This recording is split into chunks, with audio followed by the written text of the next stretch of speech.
പൊതുവെ നാം എല്ലാം വിശ്വസിച്ചിരിക്കുന്നത് ഇരുമ്പ് തുരുമ്പെടുക്കുമ്പോൾ അതിൻ്റെ സ്വാഭാവികമായി ഭാരം കുറയുന്നു എന്നാണല്ലോ. സത്യത്തിൽ ശാസ്ത്രം നേരെ തിരിച്ചാണ് പറയുന്നത്.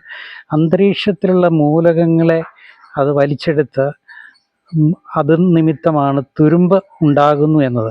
അതിനാൽ വസ്തുവിന് ഭാരം കുറയുകയല്ല, തിരിച്ച് കൂടുകയാണ് ചെയ്യുന്നത്.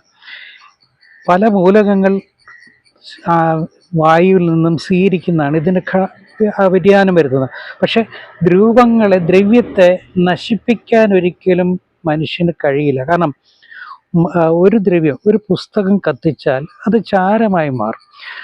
പക്ഷെ പുസ്തകം ഇല്ലാതാകുന്നുവെങ്കിലും ചാരം അത് ദ്രവ്യമാണ്. അവിടെ ഉള്ളതുപോലെ ഭൂമിയിലുള്ള എല്ലാ വസ്തുക്കളും രൂപാന്തരപ്പെടുന്നുവെങ്കിലും മൂലകങ്ങൾ ഒരിക്കലും ഇല്ലാതാകുന്നില്ല. അതായത് ദ്രവ്യം ഒരിക്കലും നശിക്കുന്നില്ല. ഇതാണ് ദ്രവ്യ സംരക്ഷണ നിയമം, law of conservation of matter എന്നത്.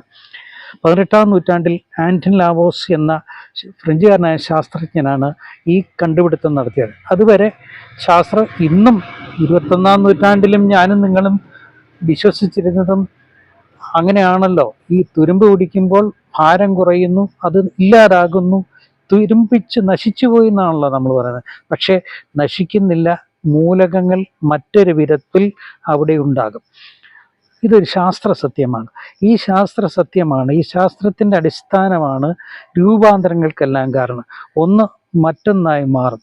ഒരിക്കലും പ്രപഞ്ചത്തിന് ഇല്ലാതാകുന്നില്ല, പക്ഷെ പ്രപഞ്ചം മറ്റൊരു വിധത്തിലേക്ക് മാറ്റപ്പെടുമെന്ന് ശുദ്ധ ബൈബിളും ആധികാരികമായി പറയും.